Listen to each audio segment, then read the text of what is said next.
Hi, welcome to Matt's Garage. Today we're going to make a jig for a Harbor Freight angle grinder.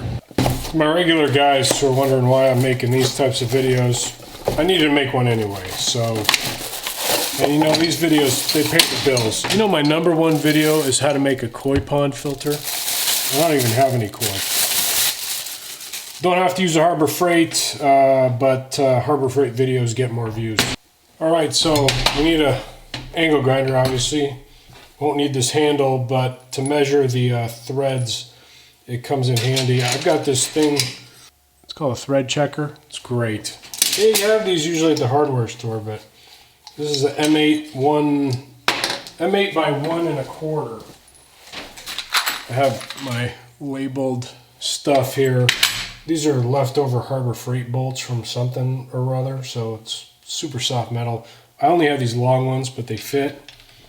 So that's what I will use for my bolts.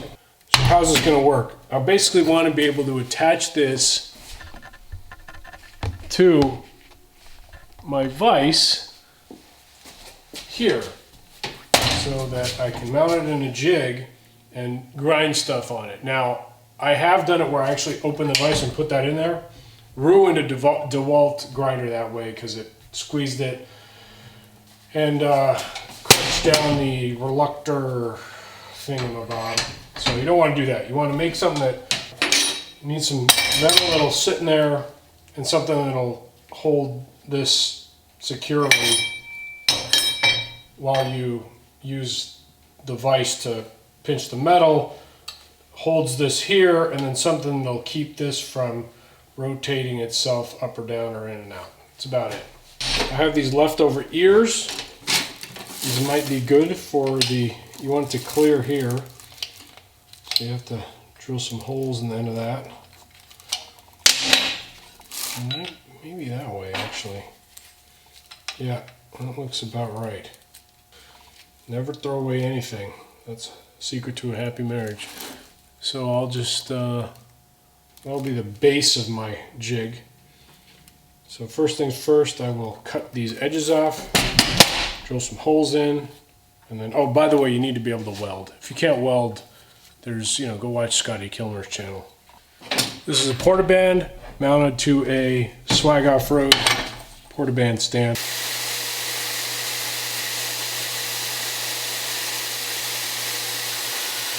So you don't want it to be too tight because when you weld, it tends to shrink up. So leave yourself a little room. The trick there is just put some washers in between when you actually go to do your final weld. But this is close enough. You don't want to spend a lot of time on this because these models get changed at Harbor Freight or any of your manufacturer, and eventually these things are going to go bad. You just want it to be sturdy enough to get the job done. If you wanted to get super fancy, the way I just did this, you could actually do an overlapping, like drill a hole there and have like do an elongated hole to make this adjustable. But who's got, I don't know.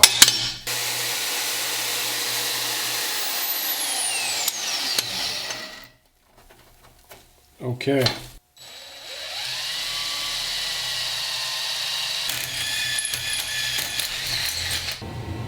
Whoa, where's my focus? Yeah, okay, good. So that's perfect. I just got to make my bolts a little shorter. Problem with bolts is, you know, there's a neck to them, right? So the trick to that is get yourself a nut. And that'll hold it on the portaband. That'll hold it steady and even.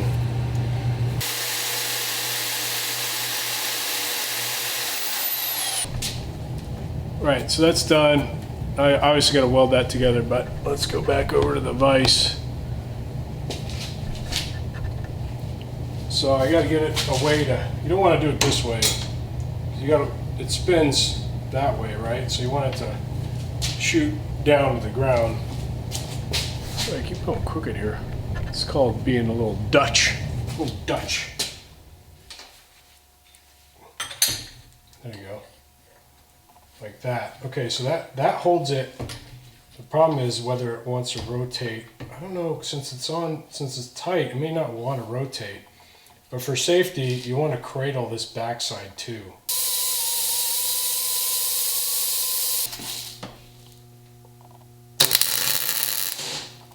It's hot.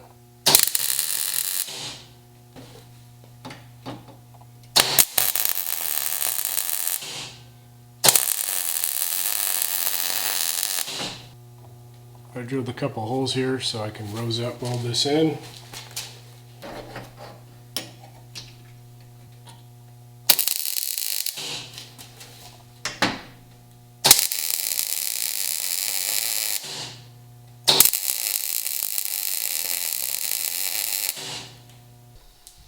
Now see how it wants to jiggle like that? I want to take that jiggle out. So the way to do that is to make a cradle that comes and uses up and holds this in place here. So I'm doing this on the cheap. I just had some leftover triangles from random cuts. I cut the edges off, some plate. I'll just do that and make a cradle and connect them with a piece of angle.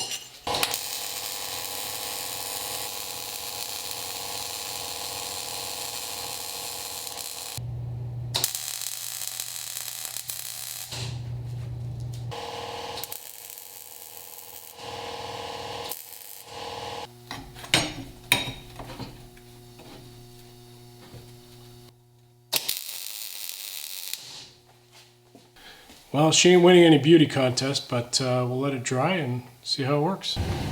All right, same clothes, different day. Had to take a break yesterday to go do family stuff. This is the final thing. Let's mock her up, or mount her up. Yeah.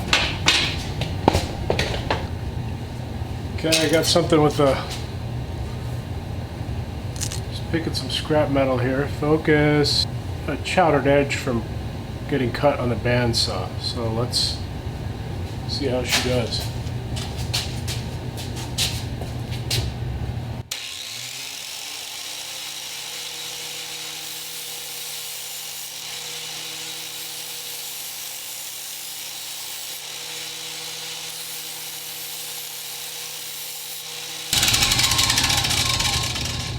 See, clean that edge right up.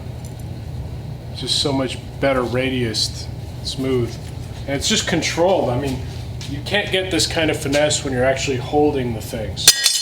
Love it, win, highly recommend. Maybe you've watched all this way and you've got it in and you're like, why would anybody do this? Well, let me just, I have one of these and it just sits there. It's basically totally useless. Like honestly, like it's never balanced. That's a Craftsman. It's not even like the super cheapo ones. And I want something that I can jig up and in a very controlled manner, take material off of, or use the brush to clean up threads on bolts. Because I can like take a bolt, put it in a vice grip, and with the brush attachment on the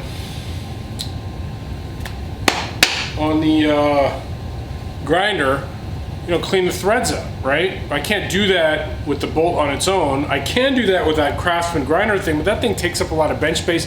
It vibrates all over the place. With the vise jig for the grinder, it stays put.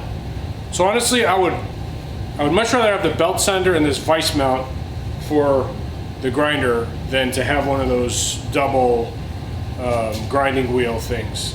I mean, I don't even know what a grinding wheel is for. Like when I sharpen my lawnmower blades, I don't use a grinding stone. I use a flat disc. Works fine. Like, why would you even need a stone? And if you're doing like knife work, a belt sander is better, right? And then you go to leather or strap. So anyway, I hope this was useful. I don't often make videos like this, but just thought I'd share what I'm up to. Back to work on the Scout. See you next time on Matt's Garage.